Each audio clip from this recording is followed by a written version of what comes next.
వసుదేవసుతం దేవం కంసచాణూరమర్దనం దేవకీ పరమానందం కృష్ణం వందే జగద్గురుం. ఉద్ధకుయితలోకి తిరిగి పునఃప్రవేశం. ప్రస్తుతం మనం గుణదోష రహస్యాల గురించి పరమాత్మ ఉద్ధవుడికి చెప్పడం జరుగుతోంది. తరువాత ఈ మానవులందరూ కూడా కర్మిష్ఠులుగా ఉన్నవాళ్ళు, వాళ్ళ దగ్గర చాలా సాధనా బలం ఉన్నప్పటికీ ఆ సాధనా బలాన్ని కేవలం వాళ్ళు కర్మలు చేయటానికి, సకామ కర్మలు చేయటానికి, తర్వాత తద్వారా వాళ్ళ ఇంద్రియ తృప్తి కోసం ఆ బలాన్ని, సాధనా బలాన్ని వాడుకుంటున్నారు తప్ప అసలు సర్వజనులలోనూ జగన్నాథుడై ఉన్న నన్ను తెలుసుకోవడానికి ఏం ప్రయత్నం చేయట్లేదు. సో ఆ విధమైనటువంటి దరిద్రపు పరిస్థితిలో దురదృష్ట పరిస్థితిలో వాళ్ళు డాంబికులై పండితులు అని చెప్పుకుంటూ వాళ్ళు మోసపోతూ ప్రజలను మోసం చేస్తున్నారని చెప్పాడు. తర్వాత ఈ యజ్ఞయాగాదులు చేసేవాళ్ళు జితేంద్రుడు కాని పక్షంలో ఉపయోగం ఏమీ లేదు అని చెప్పాడు. యజ్ఞం అంటేనే త్యాగం, అది లేకుండా ఏదో ఆశించి చేసేది అది యజ్ఞం కాదు. దానికన్నా మామూలుగా సంధ్యావందనాదులు చేసుకోవడమే అత్యంత మంచిది, దానికన్నా గొప్పవి ఏం కాదు ఈ యజ్ఞాలని చెబుతూ ఈ యజ్ఞాలు చేయడం అనే దాని ద్వారా మామూలుగా వీళ్ళు దౌర్భాగ్యవశులై ఇంద్రియ తృప్తి కోసం పశువుల్ని వధించి ఆ మాంసంతో యజ్ఞాలు చేసి దేవతల్ని, పితృదేవతల్ని, భూతపతుల్ని తృప్తిపరుస్తున్నామని మోసం చేస్తున్నారు. అంటే అక్కడ తృప్తిపరచడం జరగడం లేదు, మోసం మాత్రమే జరుగుతోంది అని మొన్న నిష్కర్షగా కృష్ణ పరమాత్మ యజ్ఞాలు చేసేటప్పుడు ఈ విధమైనటువంటి పశుబలి చేయడం అనేది చాలా తప్పు అనే విషయాన్ని నిర్ద్వందంగా మనకి ప్రకటించడం జరిగింది. దాని తర్వాత మనకి ఇప్పుడు మనం మొదలుపెట్టేటప్పుడు మామూలుగా ఏ స్వర్గలోకాల కోసమని ఈ యజ్ఞయాగాదులు వీడు చేస్తున్నారో అవి స్వప్నలోకంలో స్వప్నం లాంటివే సుమా అని చెప్తున్నాను. అంటే స్వప్నాలను నువ్వు అనుభవిస్తూ ఉంటావు అప్పుడప్పుడు కొంత సుఖం, అది అట్లాంటిదే, కళ్ళు తెరవంగానే మళ్ళీ అదేం ఉండదు. సో ఆ విధం అయిందే వీడు చేసేటువంటి యజ్ఞయాగాదులు. ఎందుకంటే అవి నిజానికి అసత్ పదార్థాలు, అంటే అసత్యమైనటువంటి పదార్థాలు అవి, అంటే సత్య పదార్థం కాదు అని చెప్పాడు. చెప్పి కేవలం ఇవి వినడానికి ఇంపుగా ఉంటాయి, నేను 100 యజ్ఞాలు చేశాను, చనిపోయిన తర్వాత నేను స్వర్గానికి పెడతాను, అది ఇదని అనుకుని మాట్లాడుకుంటూ ఉంటారు చూసావా, అటువంటి వాళ్ళు చెప్పే మాటలు వినటానికి ఇంపుగా ఉంటాయి తప్ప కాముకులు స్వర్గభోగాలకు ఉవ్విళ్ళూరి, అంటే అక్కడికి వెళ్ళి ఏదో అనుభవిద్దామని చెప్పి. కానీ నిన్న మనకు చెప్పినప్పుడు ఏం చెప్పాడు ఆయన అంటే, అక్కడ ఉన్నటువంటి కామ పురుషార్థ, మామూలుగా పరమ పురుషార్థాలు ఏవైతే ఉన్నాయో వాటి గురించి వేదం ఎక్కడ మీకు వివరించలేదు. ఎందుకని అక్కడికి వెళ్ళాక ఏం కష్టపడాలో నీకెవరు చెప్పలా, కేవలం రంభసుఖంను తర్వాత అమృతం తాగడం ఈ రెండే చెప్పారు. అది చూసుకుని సంకలు గుద్దుకుని మనం వెళ్ళిపోయి దానికోసం ప్రయత్నం చేస్తున్నాం. కానీ నిజానికి అక్కడికి వెళ్ళిన తర్వాత నువ్వు చేయవలసిన పనులు చాలా ఉంటాయి. అక్కడ ఊరికే ఎవరు అన్నం పెట్టరు, అర్థమైందన్న. సో ఆ విధంగా ఇవి తెలియకుండా ఊవిళ్ళు ఊరుతున్నారు కాముకులు, అంటే కోరికలు విపరీతంగా ఉన్నవాళ్ళు స్వర్గభోగాలకు ఉవ్విళ్ళూరి అనేక ఊహా సౌధాలు నిర్మించుకుని, మామూలుగా స్కోప్ వేసుకుంటూ ఉంటాం కదా, ఆ స్కోప్ వేసుకుంటూ ఉండి పగటి కళలకు అంటూ ఉంటారు. అది ఎట్టా ఉంటుందంటే చెప్తున్నాడు చూడండి, ఉదాహరణ చెప్తున్నాడు. ఒక వ్యాపారస్తుడు లాభాలకు ఆశపడి తన దగ్గర ఉన్నది అప్పు తెచ్చుకున్నది మొత్తం ధనాన్ని పెట్టుబడి పెట్టి చివరికి నెత్తికి చేతులు తెచ్చుకున్నట్లుగా స్వర్గ భోగ అభిలాషి యజ్ఞయాగాదులు చేసి చేసి అలిచిపోతాడు. అంటే వాడు మొత్తం ఉన్నది తెచ్చుకున్న అన్నీ పోగొట్టుకుంటాడు వ్యాపారంలో, ఎక్కువ లాభాలు పొందుదామని చెప్పి. అట్లాగే వీడు స్వర్గానికి వెళ్ళి అనుభవిద్దామని చెప్పి యజ్ఞాలు చేసి చేసి కాళ్ళు చేతులు వంకరలు పోతాయి, కానీ ఆడికి వచ్చే ఫలితం ఏమి ఉండదని చెప్తున్నాడు. వాడికి మామూలుగా కర్మిష్టిగా ఉండేటువంటి సాధన బలం ఏదైతే ఉందో, ఒక పట్టుదల, ఒక పని చేయాలన్నటువంటి ధృతి, ఇవన్నీ కూడా ఖర్చు అయిపోతాయి. అప్పుడు ఏమీ చేయలేని పరిస్థితికి వచ్చేస్తాయి. తర్వాత వారు అంటే అటువంటి కాముకులు కేవలం రజోగుణం, సత్వగుణం, తమోగుణంలోనే స్థిరంగా ఉంటారు. ఈ 3 గుణాల్లోనే వీళ్ళు ఉంటారు. అందులో కూడా సత్వగుణంలో చాలా తక్కువగా ఉంటారు. ఎక్కువగా ఉండేది రజోగుణం, తమోగుణంలో ఎక్కువగా ఉంటూ ఉంటారు. సత్వరజస్తమో గుణవంతులు ఇంద్రాది దేవతలను ఉపాసిస్తారు. ఇది మనకు భగవద్గీతలో కూడా వస్తుంది. మానవులు అత్యంత వెర్రివాళ్ళై ఈ దేవతల్ని ప్రార్థిస్తూ ఉంటారు. నా ప్రతినిధులైన దేవతల్ని ప్రార్థించి వాళ్ళకి కావలసినటువంటి వరాలు పొంది కోరికలు తీర్చుకుంటూ ఉంటారు. కానీ అసలైన నా దగ్గరికి కనుక వచ్చేటట్లయితే కోరికలతో సంబంధం లేకుండా నీకు జన్మ లేకుండానే చేస్తాను నాయన. ఈ రహస్యాన్ని ఎవడు తెలుసుకోవట్లేదు మానవుడు జన్మ ఎత్తిన తర్వాత కూడా. ఇది దురదృష్టకరం అని చెప్పి భగవద్గీతలో మనకు చెప్పడం జరిగింది. అదే పాయింట్ ఇక్కడ కూడా మాట్లాడుతున్నాడు. ఏమంటున్నాడు? సత్వరజస్తమో గుణవంతులు ఇంద్రాది దేవతలను ఉపాసిస్తారు.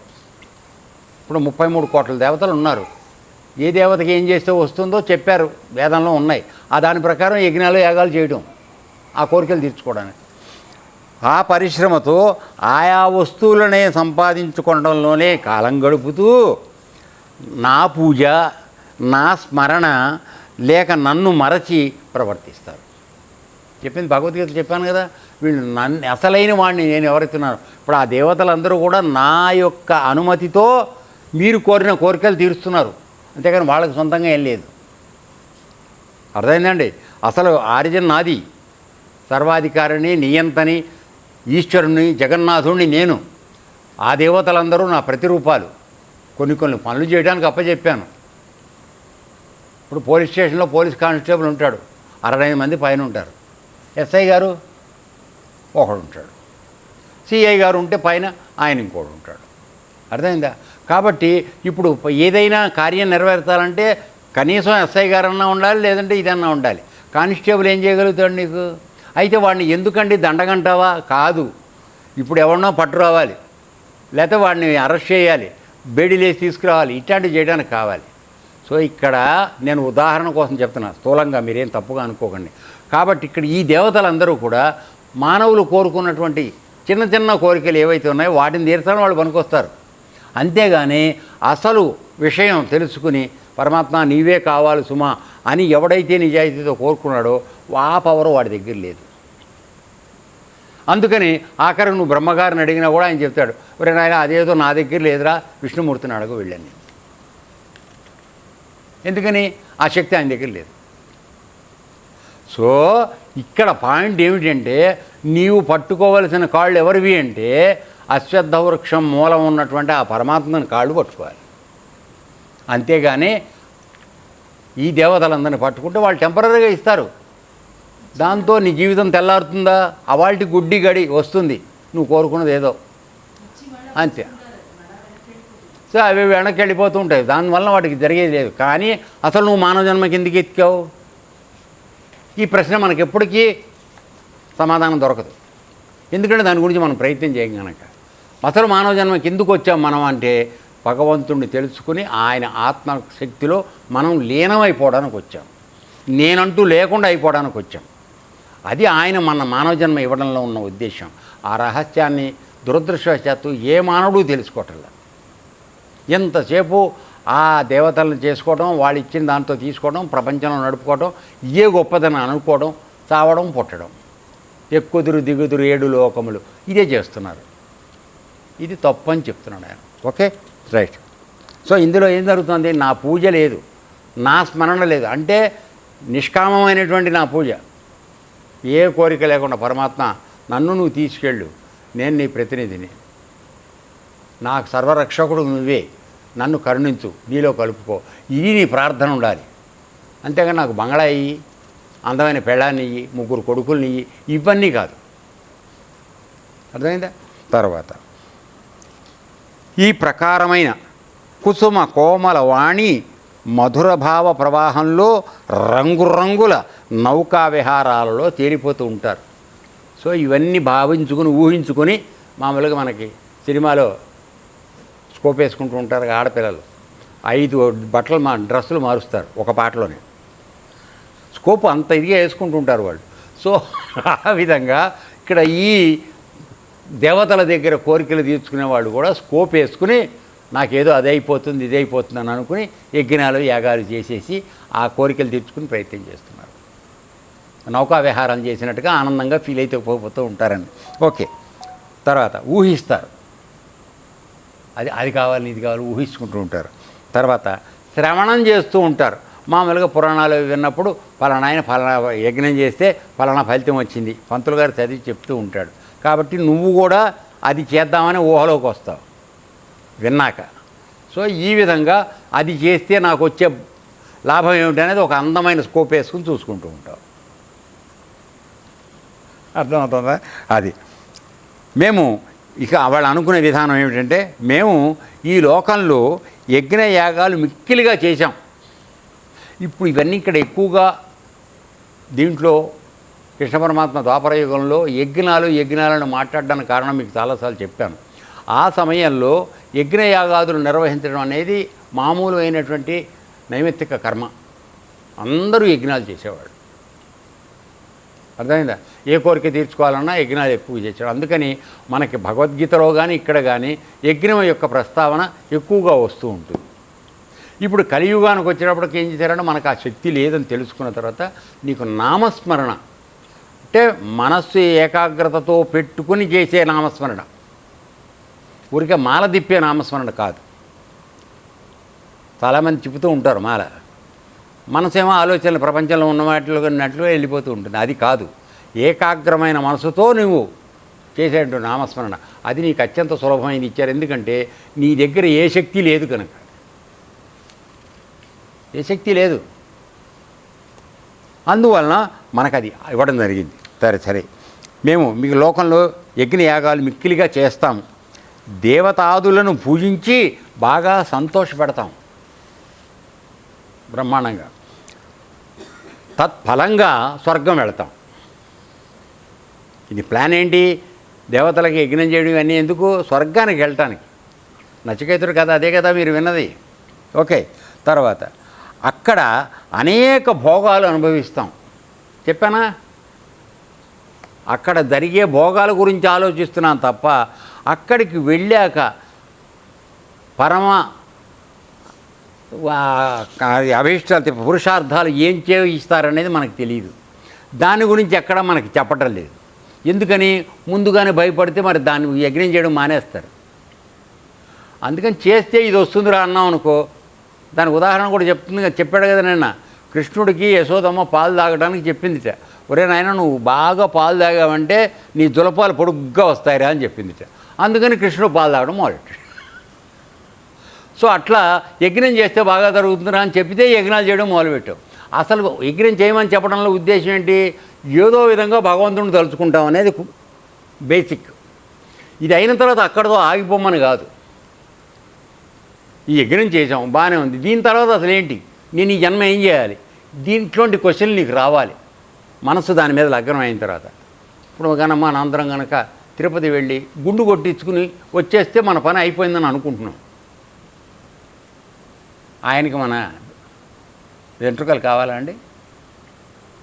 ఎందుకు మన వెంట్రుకలు అడుగుతున్నాడు? అది ఎవరైనా ఆలోచిస్తున్నారా? అంటే నేను నిందించడం లేదు, దయచేసి నేను చెప్పేది ఏంటంటే, ఒక పని చేస్తున్నామంటే దానిలో ఉన్న అంతరార్థం ఏమిటో తెలుసుకోండి, అప్పుడు చేయండి, అది ఫలితం ఇస్తుంది.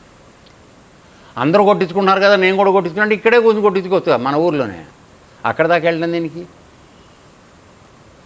సో ఈ విధంగా అనుకుంటూ ఉంటారు. అక్కడ అనేక భోగాలు అనుభవిస్తాం, అప్సరసలతో విహరిస్తాం. నేను చెప్పానా?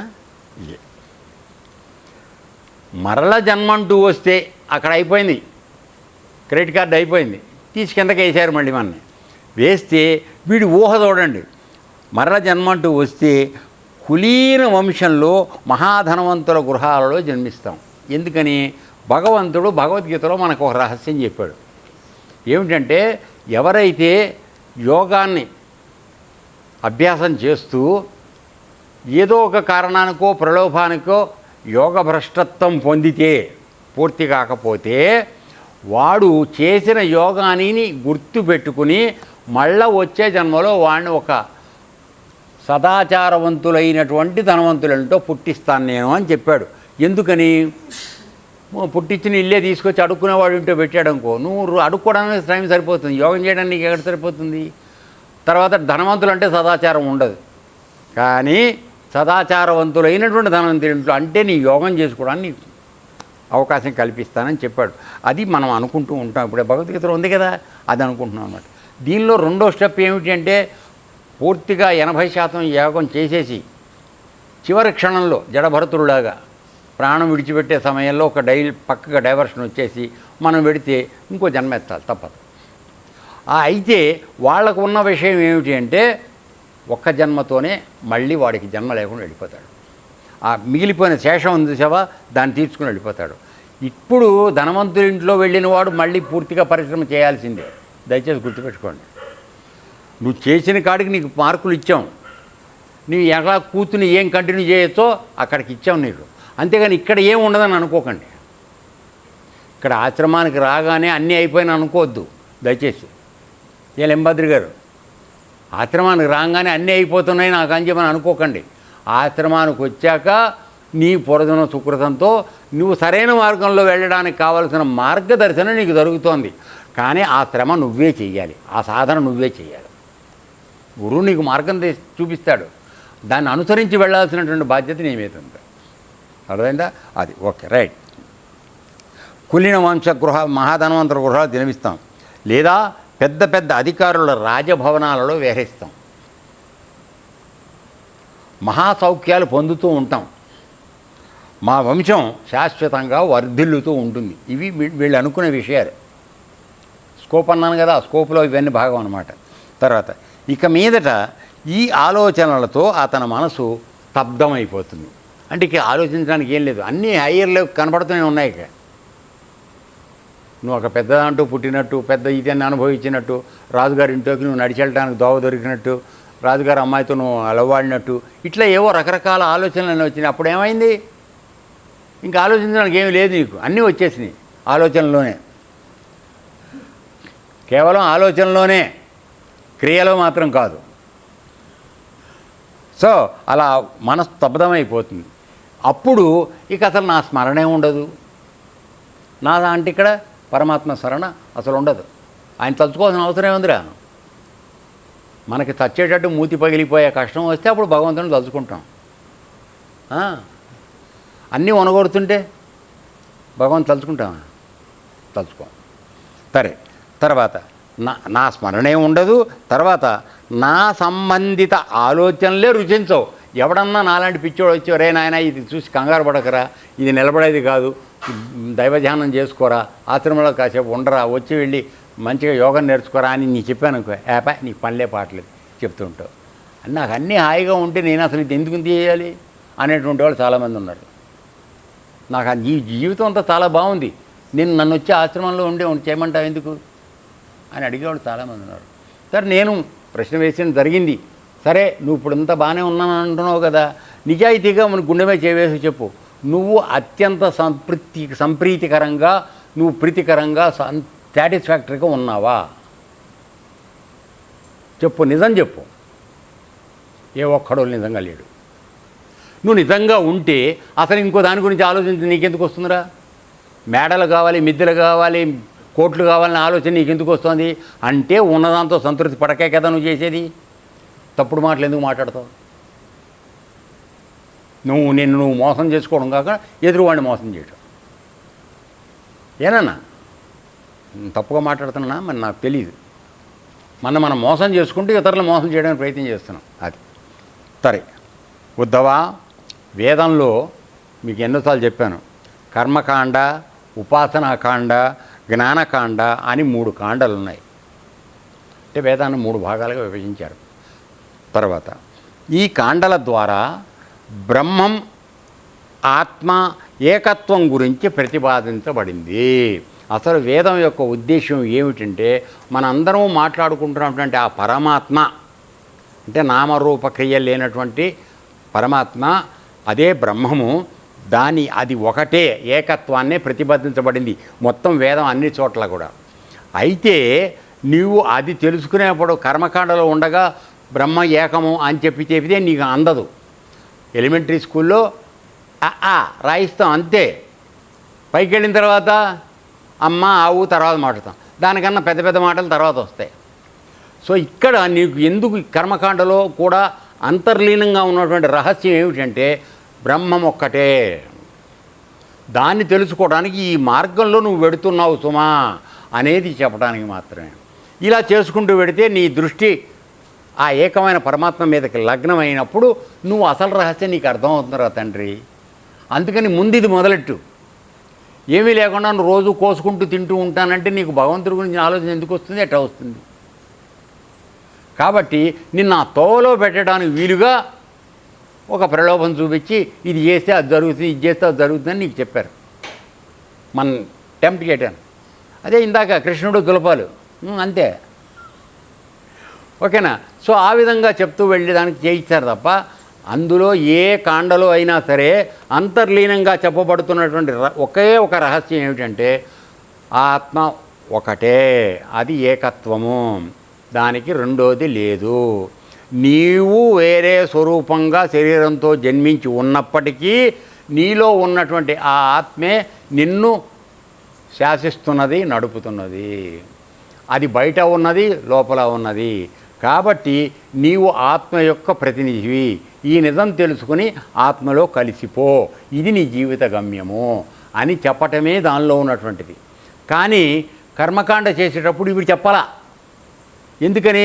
ముందే అవన్నీ చెప్తే అబ్బో ఆశ్రమంలో చాలా కఠినమైన నియమాలు ఉంటాయి, మనం చేయలేమని పారిపోతారు కదరా కనకయ్య.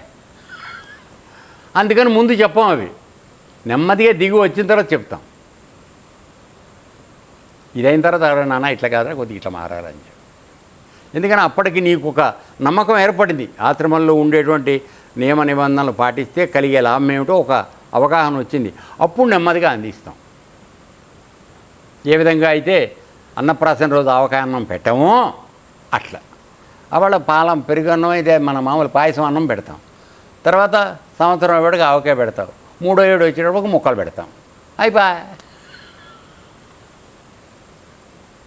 నెమ్మది నిజమా అబద్ధమా? సరే, ఓకే. సో ఈ కాండల ద్వారా బ్రహ్మం యొక్క ఆత్మ ఏకత్వం గురించి ప్రతిపాదించబడింది. అన్ని మంత్రాలు, మంత్రద్రష్టలు, ఋషులు ఈ విషయం బహిరంగం చేయక గుప్తభావంతో చెబుతూ వచ్చారు. ఎందుకని ఇందాక చెప్పానే అన్నప్రాసన రోజు ఆవకాయన్నం పెట్టరని. అందుకని నువ్వు వేదం చదవడం మొదలుపెట్టంగానే నీకు దీంట్లో అంతా బ్రహ్మం ఉంటుందిరా, దాన్ని తెలుసుకోవాలిరా అని అవన్నీ చెప్పామనుకో, ఇదేదో నువ్వు జుట్టు పీక్కుని నాకేం అర్థమై చావట్లేదు లేచి వెళ్ళిపోతాడు. అందుకని అది వద్దురా నాన్న, హాయిగా కూర్చుని యజ్ఞం చేయి, కాసేపు ధ్యానం చేయి అని నెమ్మదిగా నీకు అలవాటు చేస్తాం. తర్వాత అయిన తర్వాత ఏం చెప్తాం? గంట సేపు కదలకుండా కూర్చోరా అన్న. మొట్టమొదటి మీకు ఉపదేశించినప్పుడు ఏం చెప్పాం? కేవలం 20 నిమిషాలు చేస్తే చాలని చెప్పాం. అవునా కదా?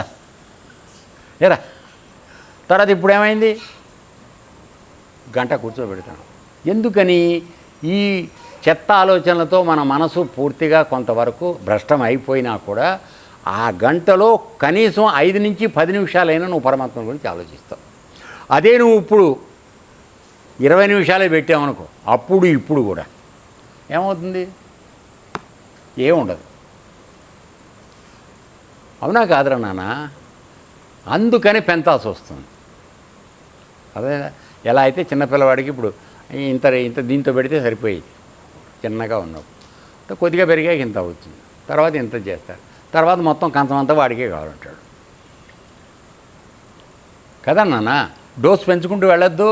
ఆ బ్రహ్మజ్ఞానంలో కూడా ఇలా డోస్ పెంచాలి. దానికోసమని మంత్రద్రష్టలు ఏం చేశారంటే ముందు రహస్యమే అన్నీ వీడికి ముందు చెప్పకూడదు, నెమ్మదిగా డోస్ ఇచ్చుకుంటూ పెంచుకుంటూ పెడదామని ముందు vaccination first dose, second dose, third booster dose తర్వాత ఇవ్వాలి 6 నెలలు అయ్యాక. అర్థమైందా? ముందే బూస్టర్ డోసు మాట్లాడితే కుదరదు. అందువలన వీళ్ళందరూ ఏంటంటే చాలా తెలివితేటలుగా మనుషుల్ని సాధన వైపుకి తీసుకెళ్ళడానికి వీలుగా మొట్టమొదటిలో భయంకరమైన ఇది చూపించకుండా చాలా తేలికరా 20 నిమిషాలు పొద్దున 20 నిమిషాలు సాయంత్రం చేసేయి, ఏమిటి అది పెద్ద దానికి ఇది. అది అయిన తర్వాత ఏదో లోపల వాడికి కనపడటం మొదలవుతుంది దర్శనం. కనపడుతోంది గురువు, చూసావా ఇప్పుడు కాస్త పెంచు. ఏదన్నా లాభం ఉంటే కానీ మనం పని చేయం కన్నానా, మన జన్మే అది. నాకేంటి అదేంటి మనం చెయ్యం. సో అందువలన ఇలా వాళ్ళు చెప్పుకుంటూ వెళ్ళారు. అదే కృష్ణ పరమాత్మ చెప్తున్నాడు, అన్ని మంత్రాలు మంత్రద్రష్టలు ఋషులు ఈ విషయం బహిరంగం చేయక గుప్త భావంతో చెబుతూ వచ్చారు. ఇది చేస్తే చాలరా నువ్వు అని. నాకు కూడా ఈ విషయం గుప్త పద్ధతిలో చెప్పటమే అభిష్టం. ఇక్కడ వచ్చింది. ఇప్పుడు నేను మొన్నటి నుంచి మీతో చెప్తున్నాను ఆ వేదాలని.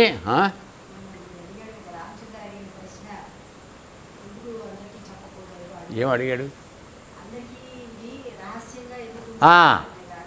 లేవా యోగంలో వాడన్నీ ప్రశ్న ఏంటంటే, శూద్రుడికి చాలామందికి యోగ విద్య బాగా ఇది అయింది, వాళ్ళందరూ గురువులాగా అయ్యారు కదా, మరి వాళ్ళని ఎందుకు తక్కువ చేస్తున్నారన్న.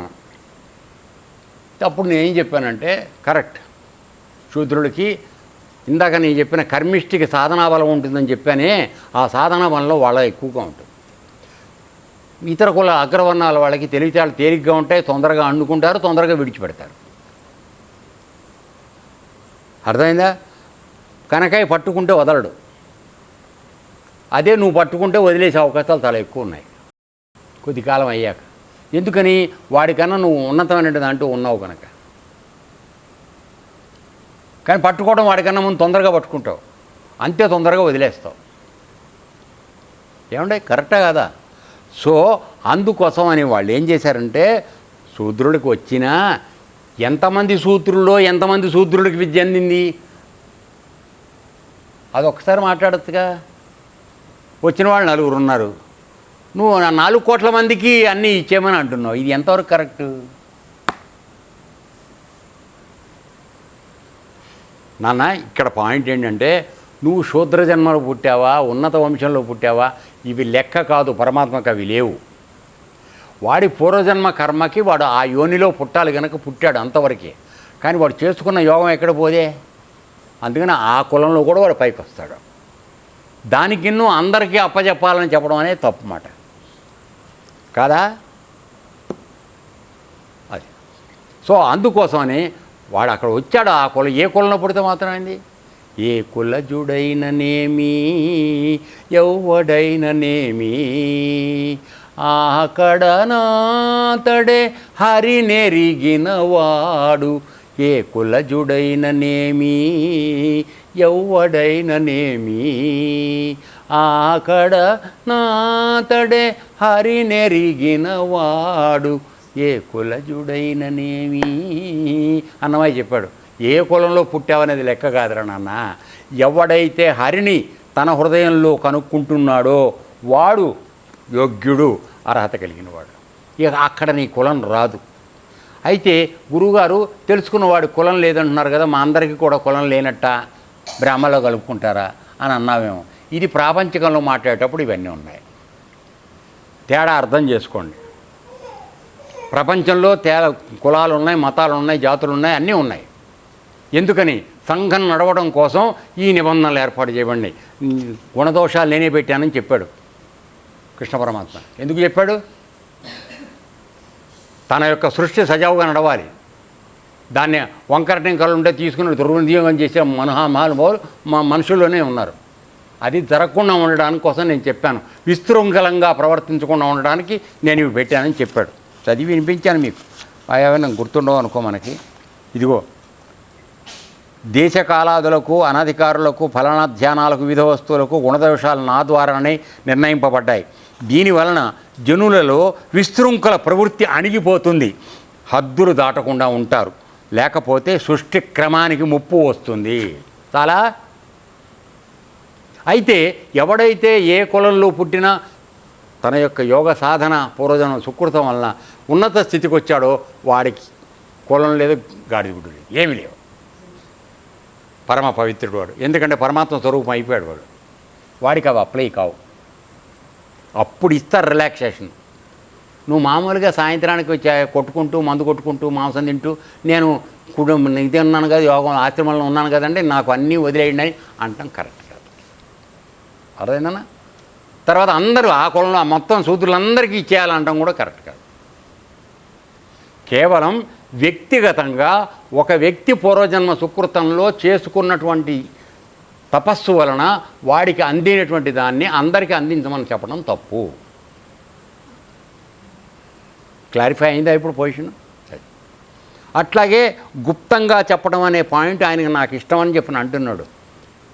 ఏమండి, మేము మాట్లాడేది కూడా అది. ప్రతి విషయాన్ని బహిర్గతం చేయకండి.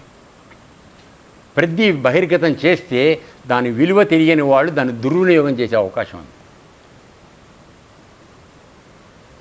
నీకు ఇప్పుడు భగవద్గీత పుస్తకం ఇచ్చేస్తారా, చదివేసి నువ్వు బాగా చేసేస్తావా చెప్పు అంటే ఊరికే అన్నావు.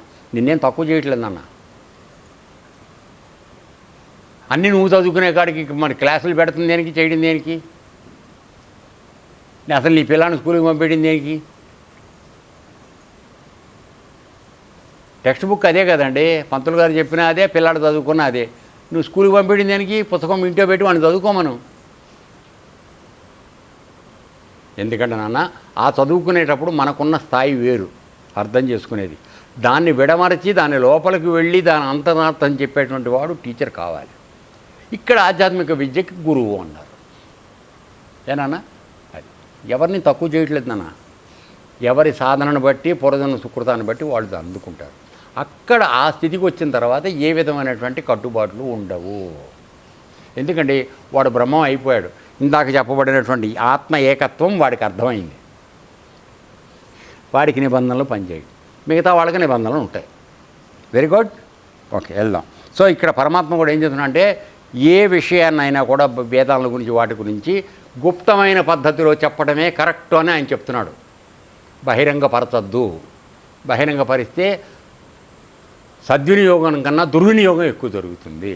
తర్వాత లేనిపోనిది వాళ్ళ చేత పాపం చేసే అవకాశం మనం కల్పించిన వాళ్ళు అవుతాం.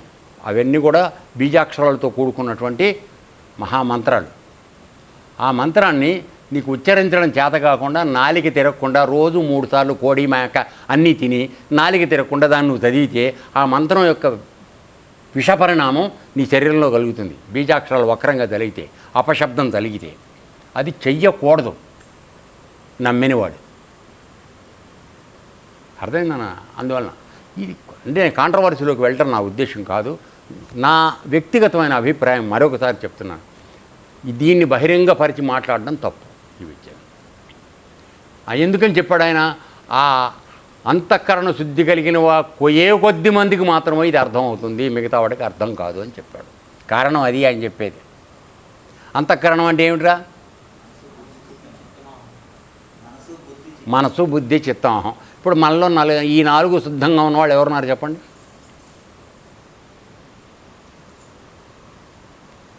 అర్థమైందనా? ఎవరికి చెప్పాలి? అది శుద్ధమైన వాడికి చెప్పాలి. అక్కడ కులం లేదు. అర్థమైందనా? నీ అర్హత నాన్న, ఆ అర్హత నీ దగ్గర సంపాదించుకున్నప్పుడు నీకు ఆటోమేటిక్గా చెప్పాలి. దాన్ని దాచిపెట్టడానికి అవకాశం లేదు. నువ్వు శూద్రవంశంలో పుట్టావు కనుక నీకు చెప్పకూడదని అంటాం తప్పు. అర్థమైందా? అది ఓకే, రైట్, వెరీ గుడ్. తర్వాత నాకు కూడా ఈ విషయం గుప్త పద్ధతిలో చెప్పడమే అభిష్టం. ఈ మహా విషయం అంతఃకరణ శుద్ధి గల వారికే అర్థమవుతుంది. చూసావా? అంతఃకరణ శుద్ధి, ఈ 4 శుద్ధిపడి ఉండాలి. వాడికి అర్థమవుతుంది నువ్వు చెప్తే. ఆడ ఏ కులంలో పుట్టాడని అర్థం లేదు. మన గురుగారు ఏ కులంలో పుట్టాడు?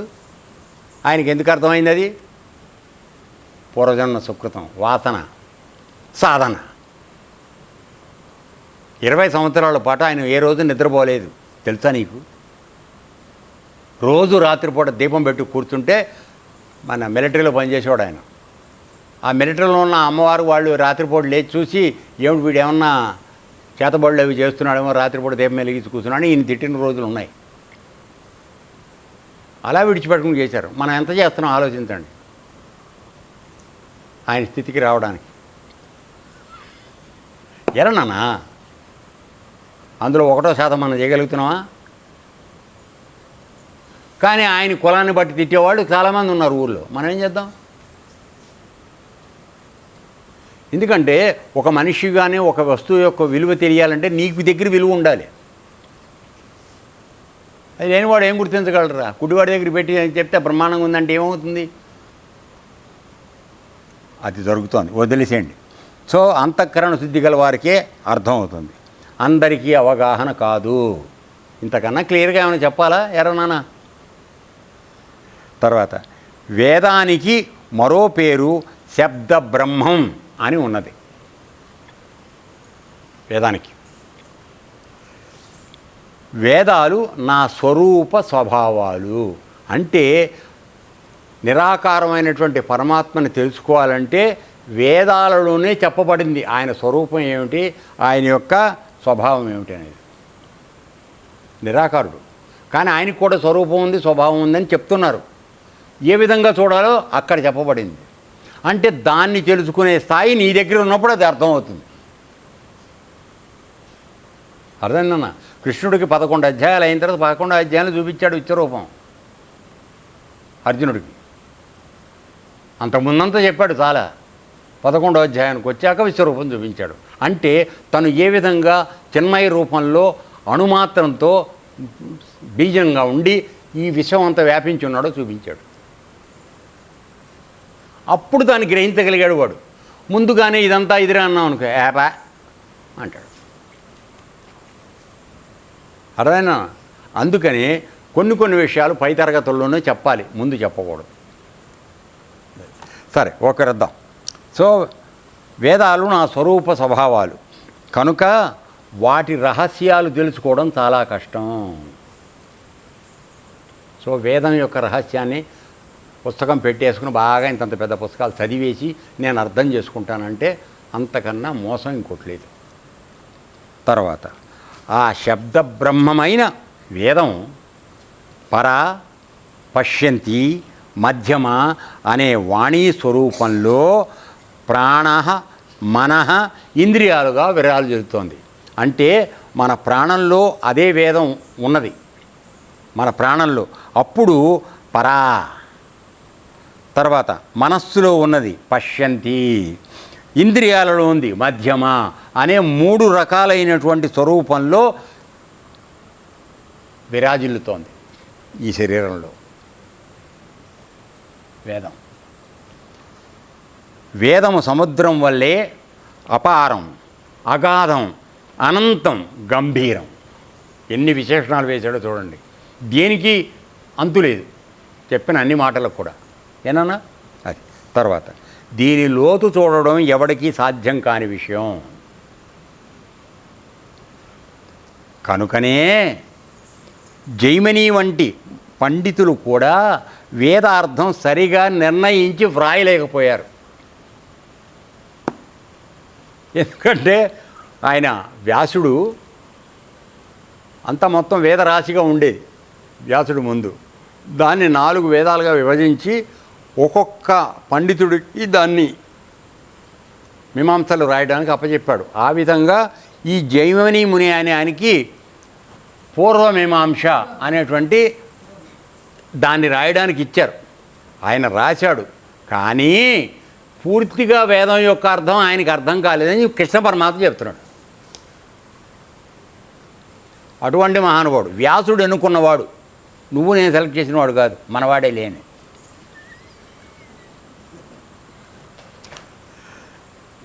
అర్థమైందా? సో అయిపోయింది నాన్న. సో ఇక్కడికి ఆపేద్దాం, తర్వాత మళ్ళీ చేద్దాం. ఓకే. ఏతత్సర్వం శ్రీకృష్ణార్పణమస్తు. లోకా సమస్తా సుఖినో భవంతు. ఓం తత్సత్. ఇది పరమాత్మ తన యొక్క నిజస్వరూపం ఏమిటనేది చెప్తున్నాడు. అందువల్ల ఇది మనం శ్రద్ధగా తెలుసుకోవాలి. అందుకని రేపు మనం కొద్దిగా ఫ్రెష్గా మొదలెడదాం.